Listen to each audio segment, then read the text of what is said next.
because in quantum mechanics, all the operators are self-adjoint and everything is okay. Usually, you tend to forget. That's all. Usually people forget. No, to say the truth, I just stated a fact, so I did not. Good. No, but you looked at me.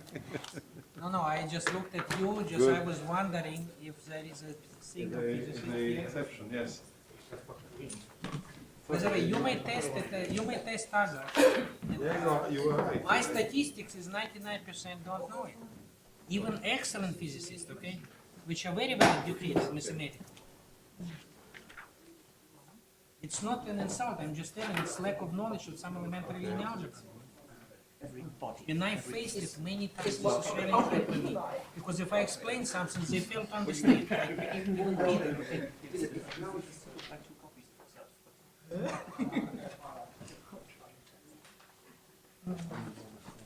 Oh, yes.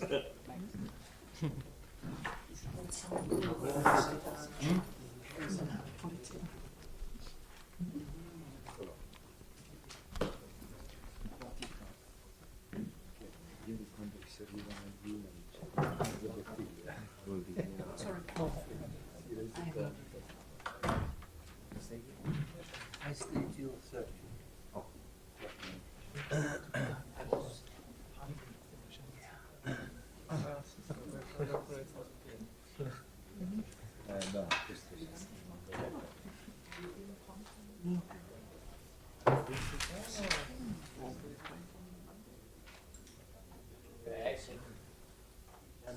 Start. Our next speaker is Andrei Turek from Prague, talking about what's clearly written there. Thank you. At first, I would like to thank to the organizers to allow me to speak here in the workshop. And at the beginning, I would like to say also that the work that I will speak about is based on a my diploma thesis that was done under the supervision of Professor Pavel Exner, and that's why this in fact a joint work. The talk will be organized as follows. At first, I will define basic terms, for example, quantum graph and so on, and I will speak a little bit about boundary conditions, despite that almost everybody of you surely know quite everything about it. And finally, I will demonstrate. I will show you two important examples. I will speak about delta coupling, and I will also define strongly singular coupling. In the second part of the talk, I will speak about the main topic, and I mean about approximations of strongly singular couplings. At first, I will show two basic approaches to the approximation. Then I will show in detail the first one, and finally the second one. So as I have promised, I will start with basic terms. By graph, I mean an ordered pair of a set of vertices and a set of edges, and also the set of edges can be identified with the subset of two subsets of. Well, I hope that it is understandable what is written on there. And by the term degree of a vertex, we mean the number of outgoing edges, and also it is possible to consider a number of ingoing edges, but now it doesn't matter because we consider undirected graphs. We say that gamma is a symmetric graph if there is a map from the set E to the set of positive numbers, and the result of a map we call the length of the edge. As you know, the wave function of a free spineless particle confined to a graph having n edges is defined as a vector of n functions, and the corresponding Hilbert space is given by this direct sum. The Hamiltonian acts as a minus second derivative and is defined, of course, not only by its acting, but also by its boundary conditions, and I will speak in more detail about boundary conditions in a moment. Now we are able to define quantum graph as an ordered pair of metric graph and a Hamiltonian on that graph.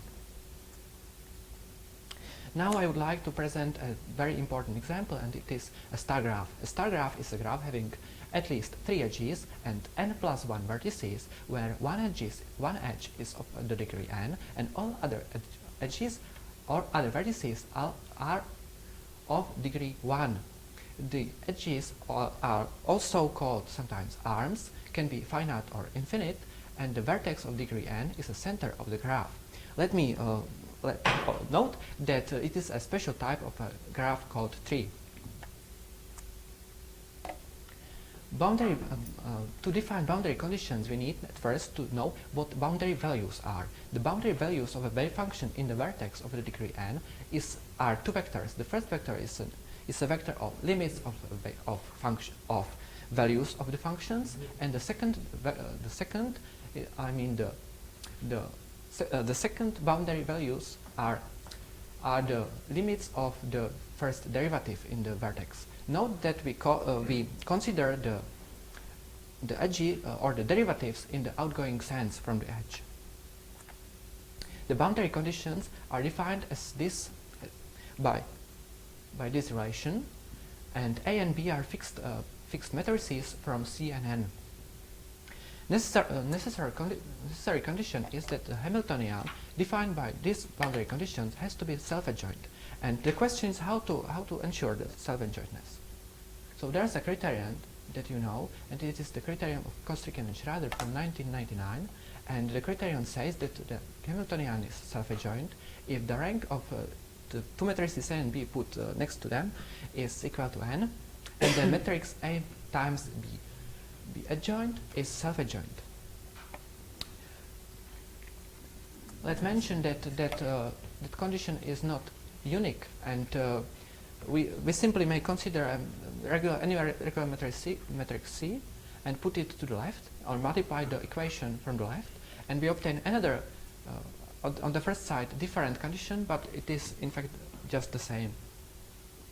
But there is a unique form of these conditions, and it is a version of Harman and Kostrikin and Schrader from 2000, and it has the following form, and the boundary conditions are parameterized by the unitary matrix U. Since the group of unitary matrices has n squared real parameters, the family of admissible vertex couplings has n squared parameters as well. And also let's make a remark that self-adjointness of the Hamiltonian is equivalent to the probability current conservation. Now I will show the promised two examples, I mean delta interaction and delta coupling. They are the most common type of point interactions, and they are characterized by the continuity of a wave function. So, delta interaction, as I have said, it is continuity in the vertex. Now we are on the line. Delta interaction, when we speak about interaction, it is the line is meant. So, this is the condition of continuity, and the second condition is in fact a result of the self-adjointness. It looks like, and the number alpha that stands here is a real parameter, and it is called the parameter of the interaction, of sometimes called also strength. And when we consider a vertex with more than two edges outgoing, edges, we speak about not about delta interaction, but about delta coupling. There is only a difference in terminology, not more. And you see again, there is the condition of continuity, and there is the second, which is very similar to this one. I only would like to say that this minus becomes, in this case, plus, because now we consider the derivatives in the outgoing sense. In comparison to this case, when the derivatives are considered in the normal sense, let's say that, I hope that this is fine. Could I ask you, Mm-hmm. could you speak up a little bit? Could you speak a little bit louder? Louder, yes, it's possible. So, and why? His microphone is not on. I hope this microphone is on. Maybe it is. Yeah, I think yes. Maybe it's not a question for me, but I think that it is on. The light is okay. It's a red light. Hope it's on. So the reason that I was speaking about delta interaction and delta coupling is the following: that two couplings can be approximated by regular potentials. I mean this. When we consider a L1 function with integral alpha, and we consider a family of this function, this is just scaling. We scale them, like this demonstrated here in the figure. And Professor Exner has proved in 1996 that then the Hamiltonian of a system with, I should explain the notion. Well, it is a Hamiltonian of a system of a particle on a line with this potential, with potential W epsilon, this given by this formula. And he says this Hamiltonian goes to the Hamiltonian of a particle on a line with delta interaction in this point, since as epsilon goes to 0 in the norm resolvent sense. And a similar consideration can be done in the case of n outgoing edges, not only in the case of a line, but only in the case of a vertex with a degree of the degree n. So now we can define strongest singular vertex coupling. By strongest singular vertex coupling, we mean any admissible coupling except delta. Except delta. It means any coupling that not where the continuity is not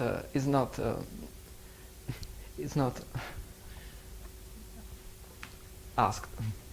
So, and the natural question is, what is their physical meaning? We have said that in the case of delta coupling, we may consider it as a limit of some regular potentials. But how to consider the other couplings, the strongest singular ones?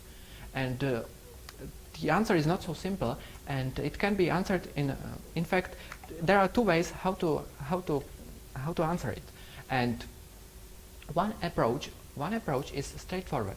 We consider branching tubes and squeeze them, and some result has been already found, but this approach is quite difficult, as maybe somebody of you know. I think that there are some works of the people that are here, but there is another approach that is not so difficult, and it is done by potentials on the graph alone. I am going to explain it in more detail now on the table. In 1998, Cheon and Shikigara shown that if we consider a line, this is the point 0, and we put delta interaction here, and two delta interactions in the distance d, and this interaction has parameter minus alpha over d squared, I think, and these two are minus alpha over d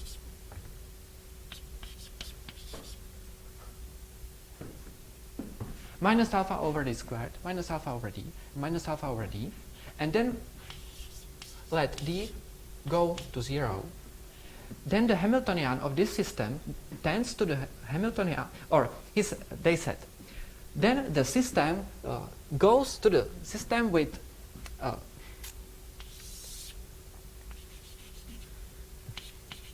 a strongly singular coupling in the point 0, but it is already not delta, it is some other type, and they even show what type and show, in fact, but the idea is the following, that we put deltas at some points close to the point with the strange interaction, and let them shrink or go to that point, and scale its parameters, and we hope that we obtain some strongly singular coupling. And the second step can be then by using the theorem that I was speaking about just a moment ago, that we replace these delta interactions by regular potentials, and in fact then we have approximated the strongest singular coupling by a regular potential, or by regular potentials. So it was in 1998. They found a 3-parameter family. As I have said, in the line there is n equal 2. Then there is 2 squared. It means 4-parameter family of couplings. And they found 3-parameter family. In 1998, they found generally it means 4-parameter family. And but it is I should say that in the second case, for founding the general family of couplings, they needed also as some other added potential, not only the deltas. In the case of a degree of a vertex of a degree greater than 2, well, it started in 2004 when Chon and Exner found an approximation of one special type of coupling. In 2005, Professor Exner with me, we found approximation of a permutation symmetric family, and that family has n parameters. And in 2006, two n parameter family was found, and also I will explain later, n times n minus 1 over 2 parameter family. And it is the result that I am going to speak about just now. So let's formulate the problem. Let me have a star graph with n halves, with n half lines, and in the center there is the following boundary condition, this one. And the problem is how to approximate these boundary conditions using delta potentials and delta interactions. So when it is possible to do it and how to do it. At first I will need two other terms to define. The first one is star-shaped graph. By star-shaped graph I mean, in fact, in other words, graph that looks like a star but is not a star graph. It is.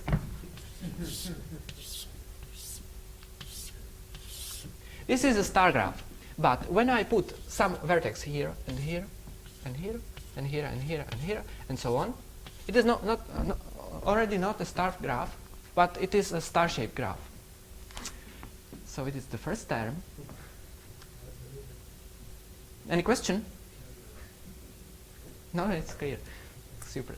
And one parameter family of graphs, gamma d, is said to be eventually star-shaped if there is a star graph gamma such that each gamma d can be obtained from gamma by the two following operations: splitting one edge into two edges joined in a vertex and adding edges.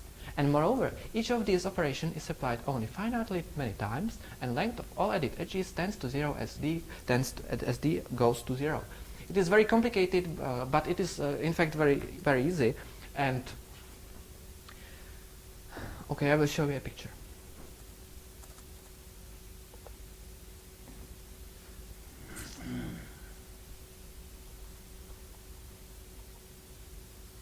So, you see, it is, first operation is splitting one edge into two edges and,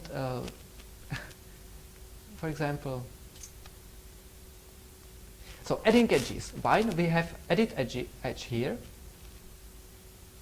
Or, no, I will draw a picture, it will be better.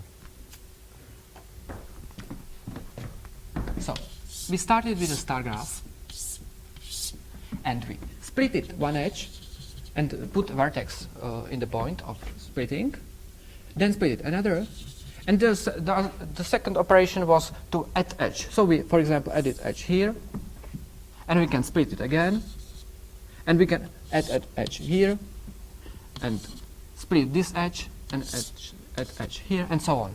So this is meant by that two operations. It is really quite simple, it only seems to be difficult. Can you give an example of something with external edges that is not eventually star-shaped? It is a family. There is not a graph is not a star shape, but the family is a star eventually star shaped, and it means that it is somehow parameterized by d. And when d goes to 0, then the length of this, the length of added edges tends to 0. I mean, when the d is very, very small, then the graph looks something like that. This only a little bit. Yes. So it looked in fact like a star graph on the first sight. That's the idea. Okay. When you change the parameter d, do you allow change of topology, or it's just? Yes. It is a term defined just a week ago to make it maybe more clear, but Yes, yes. It was not defined yesterday. It was already maybe 1 week, but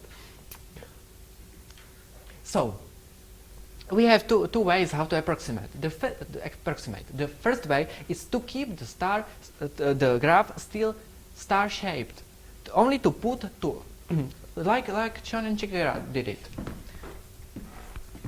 Only to put deltas here, and in the center, and so on. And the second approach is even to change the shape of the graph. I mean, to add edges and to do something with the edit edges and so on. But we want at the end to make the change very small, such that in fact we need that the particle, the behavior of the particle is very similar to the behavior of the particle on that original graph with that strange coupling in the center. So, as I have maybe already said, the approximation is done in the first case by family of star-shaped graphs, and in the second case by eventually star-shaped family of graphs. So let's begin with the first case. Here's a picture. So the first problem, the first question is, what can be approximated in this way? Which kind of boundary of strongest singular vertex couplings? And the answer is the following. We can approximate the two types of vertex couplings. The first one is the case when the matrix U is diagonal. And since it is diagonal, of course, the entries at the diagonal has to be of the modulus 1, since it is unitary matrix. So, and you see that there are n free parameters here. Only n parameters. And the second case is more complicated. The matrix is very messy, and it has the following form. And the parameters Cj and Tj are real numbers, and there is also a parameter ρ, but there is some G0 such that Cg0 plus ETG0 is equal to 1. But so in fact there are 2n free parameters. 2n is more than n. That is the case of permutation symmetric coupling. And if n is equal to 2, then this matrix can be simplified, and we get only 3 parameters. Only 3 parameters. It's an exception. And the proof of this statement is makes use of asymptotic expansions of wave functions. So it is not a rigorous proof. In fact, it is only a heuristic. And the second question is how to approximate. In other words, how the approximated graph look like. So we will not deal with the first case, with the case of diagonal matrix U, since it is trivial, and we will deal only with the second case, with the case of non-trivial matrix U. And the scheme is the following. I will again draw a picture.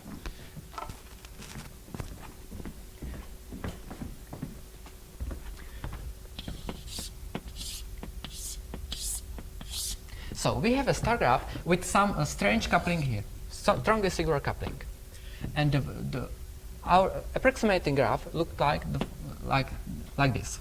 There is a delta coupling in the center. This is the first point. Delta coupling in the center with parameter omega over d squared, d to the fourth.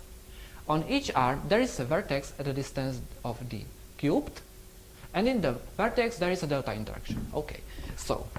And on each edge, there is a delta interaction in the distance d cubed. And the third point, on each arm there is a second vertex at the distance of this d cubed plus d from the center. Okay, this here.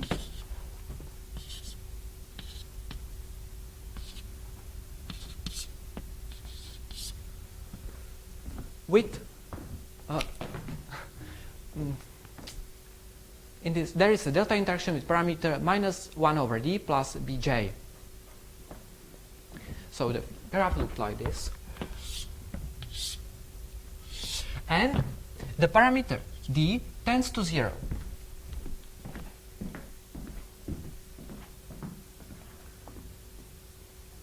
So, and you see, there are parameters omega, alpha j, and bj in this case, but in the case of matrix U, there are another parameter, there are c, j, and tj. So it is not a problem. There is a map between the two sets of parameters. It is only for the case of convenience, for a simplicity, not more, that they are called by another terms. Tak. So, and as I have already made a figure, it is the same on the screen. And only just a remark, the heuristic proof is based again on asymptotic expansions of wave functions.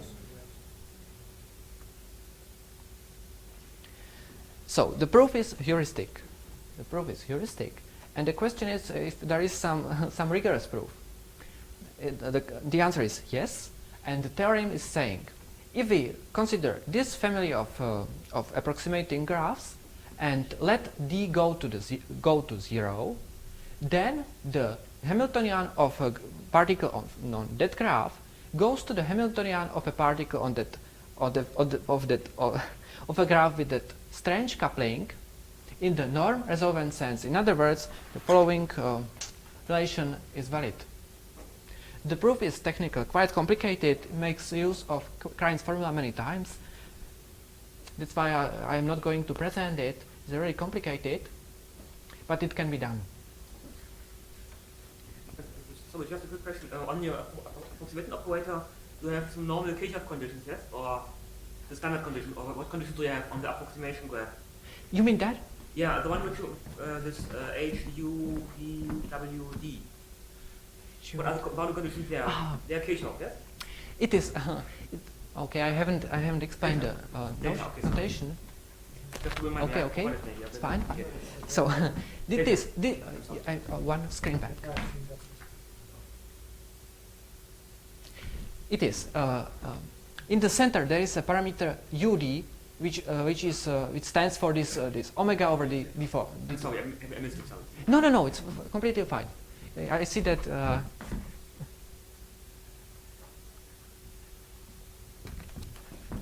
And on the arms there are interactions with V1D, V2D, and so on, and time to V and D, and W it was at the end or here, and it's only a notion how to write the Hamiltonian with such delta interactions with such parameters U and V1, V2, and so on. Okay. So we can proceed to another case, and it is approximation using eventually star-shaped graph family. One can expect that when we add some edges, we can obtain a great or wider family of approximable vertex couplings. It's really true, but still we don't obtain a general family of vertex couplings. I have said that a general family has n squared parameters, and it is not possible to obtain it by this way. It is necessary to do something else. I don't know what, but it is not possible using deltas to obtain a general approximation of a general vertex coupling. And the theorem is saying, if we have a coupling with this boundary condition in the center, then it can be approximable by delta potentials and by delta interactions and delta couplings only if the matrices A and B can be chosen real. Only when they can be chosen real. This case corresponds, or it can be shown that this family of boundary conditions has n times n plus 1 over 2 parameters, and only a remark that from physical point of view the vertex couplings with real A and B correspond to time reversible systems.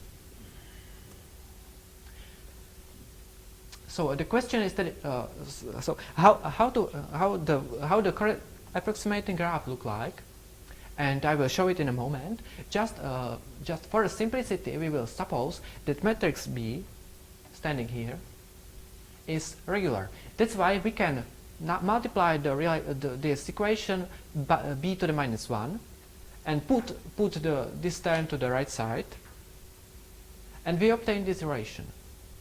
From the self-adjointness of the Hamiltonian, or from the second condition from the Costa Rican Schrader conditions, we know that it follows that this matrix has to be self-adjoint.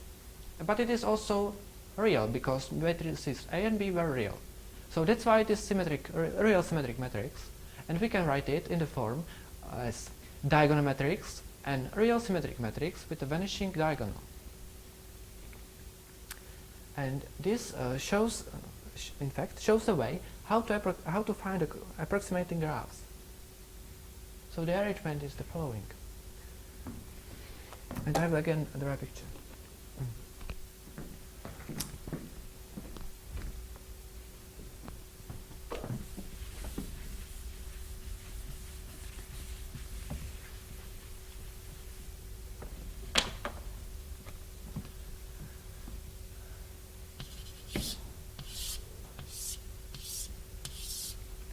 So, delta coupling with the parameter ud in the center. So there is a delta coupling in the center. One vertex Vj supporting delta coupling with parameter Vjt at each edge at a distance d from the center. So at a distance d from the center, and at each edge there is a delta coupling. What's next? For all j and k satisfying that the corresponding element of the matrix S is non-zero, the vertices Vj and Vk, we call, if it is j and it is k, kth arm, then we call this point Vk and Vj. And what it is, are joined by an additional edge. In the middle of this edge, we place the delta interaction with the parameter W. So we join this with an edge. And in the center, we place a delta interaction. But it is for all j and k satisfying this condition. So if these two satisfy it, again, this has to be done. And if this and this, again. And you see, it is hard to draw it. It's in fact impossible to do it in R2. And that's why we need embedding into R3. And I'm just going to show you how to do that.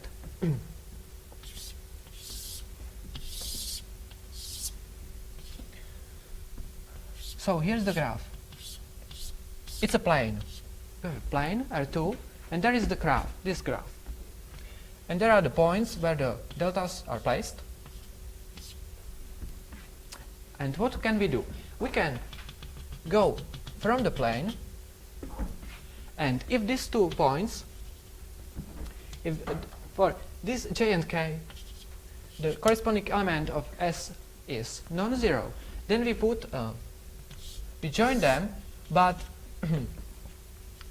the center of the joining line is outside the plane. This above the graph, in fact. And the same this. And if we can, we may also this too. So that's the way how to draw it. And parameters Vj and Wjk is of course related to the matrices, or to the matrix here. And it is done in this way that the parameter Vj that is placed on that jth arm is related to djj. It is the jth entry of the matrix D, this diagonal matrix, and the parameters w, jk, the order is not important, are related to the corresponding entry of the matrix S.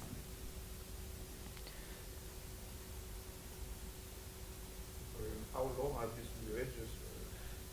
I don't understand. How long are the new edges? So you introduce some new edges between new vertices, but what is the nature? How is it related to the embedding? I still don't understand. But you mean the length of this? Yes. This is a very good question. It is,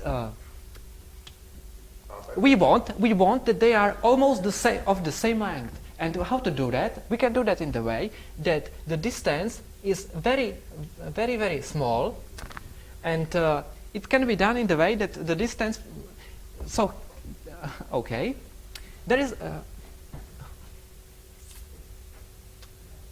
We can map the pairs j and k into the subset of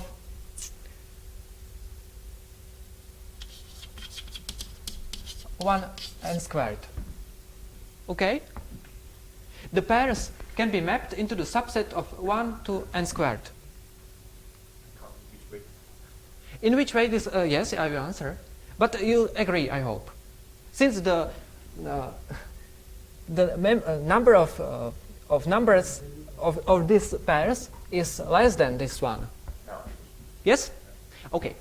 And so we have this mapping, and then the distance, if we have j and k, then this distance will be, so the map, for example, phi or, okay, phi jk is, for example, m, then this distance will be m times d to the minus, for example, 4. Minus 4, it will work, I think. Or 4 plus, sorry, plus 4.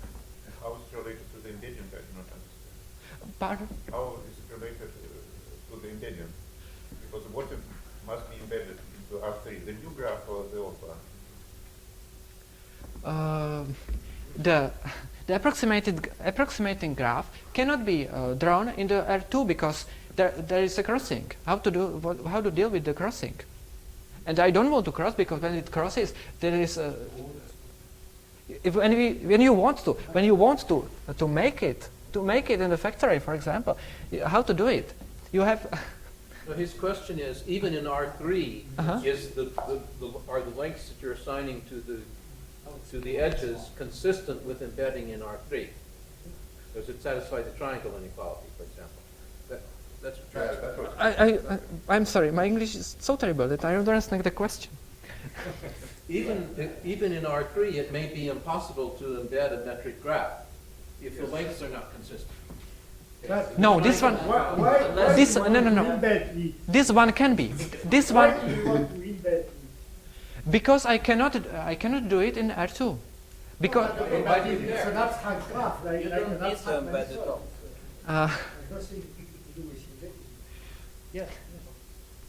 But from the practical point of view, there is I think it is a real problem, but there is a crossing. You are right from the theoretical point of view, okay, but from the practical point of view, you cannot produce such graph. When you take a semiconductor and how to do that? Impossible. Yes, I completely agree that for the theoretical thoughts, it is really not necessary. But for the practical, from the practical point of view, I think it is a real problem. Even if you want to embed, they don't have to be straight edges. Then you have no problem. You can squeeze it all and make it a bundle of wires going like that, and you can embed anything. So, but since you don't care that it's embedded like that. In R2 even making yes, and but it is this approach, when I take it with the great power of D, is fine because then the length of all edit edges is almost the same, and it makes the consideration or the proof simpler. That's why there is the high. Maybe in fact I have maybe it is possible to see, maybe not, probably not. It is 2. It is 2 in that case. I needed just sufficiently high power of D. So these four figures concludes my talk. Thank you for your attention.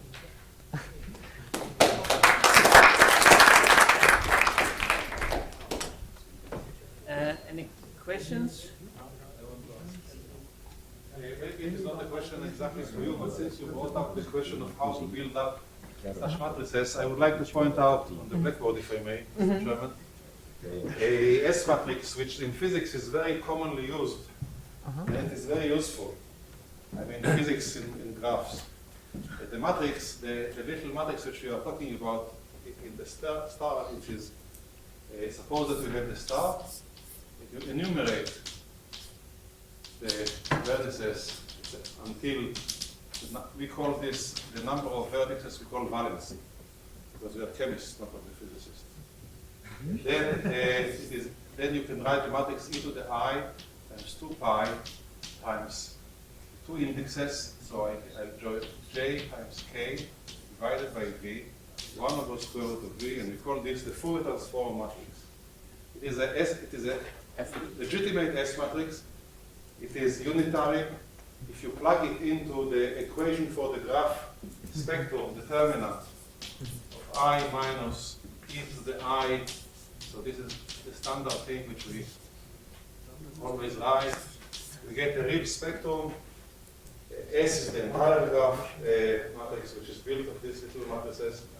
And I wonder if there is a way to write this kind of a S matrix from the constricting Schrader boundary conditions.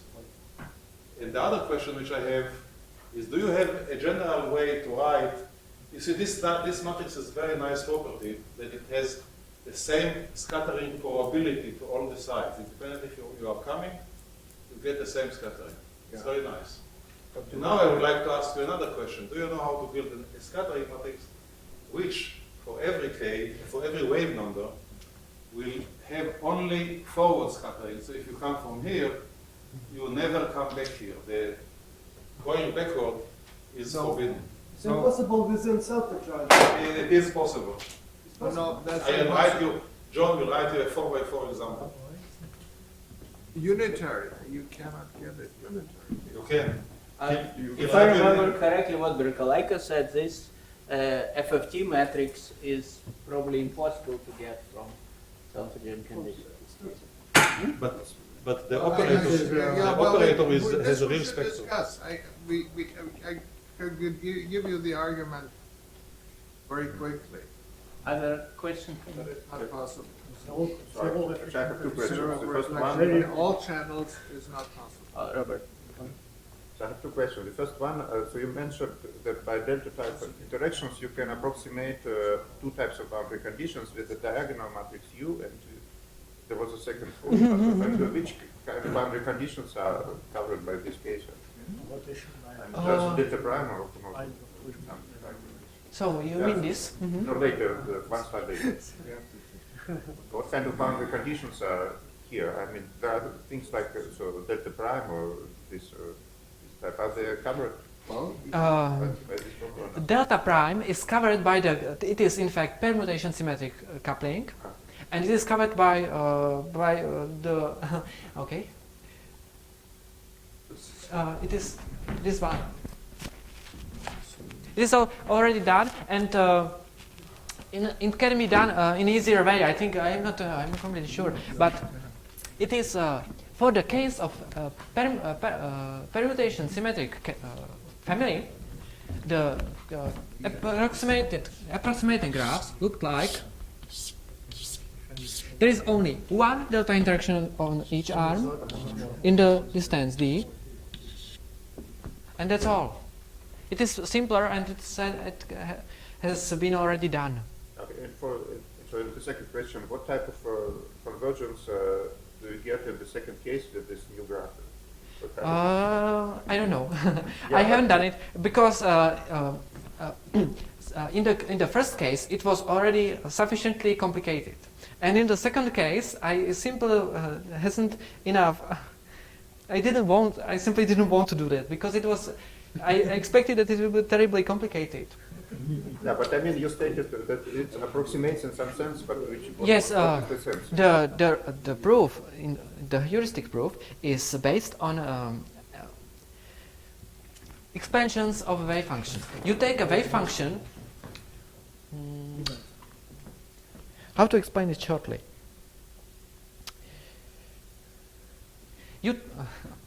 When you have a delta interaction, there is a delta, and you have a function, let's say psi, and you there is 0. You compute the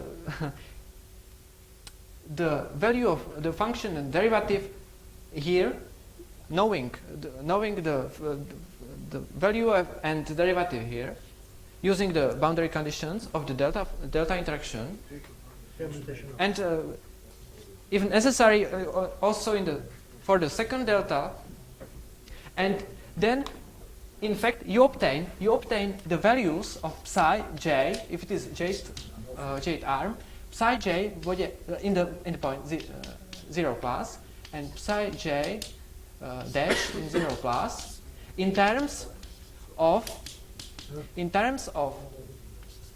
Cj in the point, for example, if I consider the simpler case, the case when only 2 deltas are placed on each arm and there are no added edges, then you compute this term into terms of psi j 0 d plus d cubed plus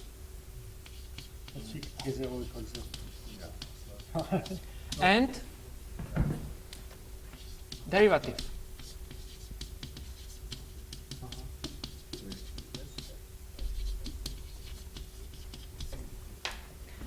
And then you consider the condition for delta interaction in the center, and then using that you found the relation among or between. Actually, I don't mean this way. I mean the interaction by new edges.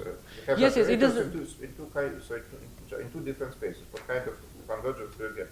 This I don't understand. If you have any rigorous result. I don't know if that convergence has any name. The response was that it's so far on the heuristic level, so probably. No, yeah, but it's just if you get convergence, this means that you have tested something. Okay, the eigenfunction of the new system tends to the eigenfunction.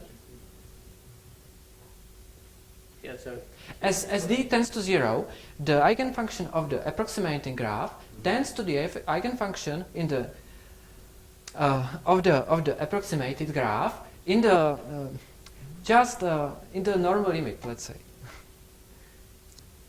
Yeah, yeah. It is not a heuristic proof, and we haven't proven any convergence like normal resolvent. No. There is only a heuristic argument, and I strongly believe that the heuristic proof can be found. The rigorous proof can be found, but it will be very, very complicated, and when written, it would be many, many pages. I expect at least 100. Double space or single space? nice estimate from below for non-existent proof. Okay. If our star graph, at least some some phases in the S matrix can be removed by gauge transformations, right? And By what? By gauge, G-A-U-G-E, gauge transformations. What is it? Changing the phase of the wave function on each leg, each edge separately. So doesn't that reduce the number of parameters of the family that you have to hunt for? By n, at least. Is that what you meant when you said certain case was trivial? The diagonal case was trivial? That's just phase. But there are other complex cases that can't be removed. So is that right? So it doesn't reduce, even for a star graph, it doesn't reduce entirely to real S matrix. I think I had a misconception there. I'm very sorry, but I don't understand. I don't understand. We have enough stuff to discuss kind of after talk. I will speak with you after. Yeah, I think we should thank you. I'm very sorry. I'm really very sorry. And Probably Robert or Vadim can answer my question. Yes, Because they wrote a whole paper on this. we have next talk starts at 1:30.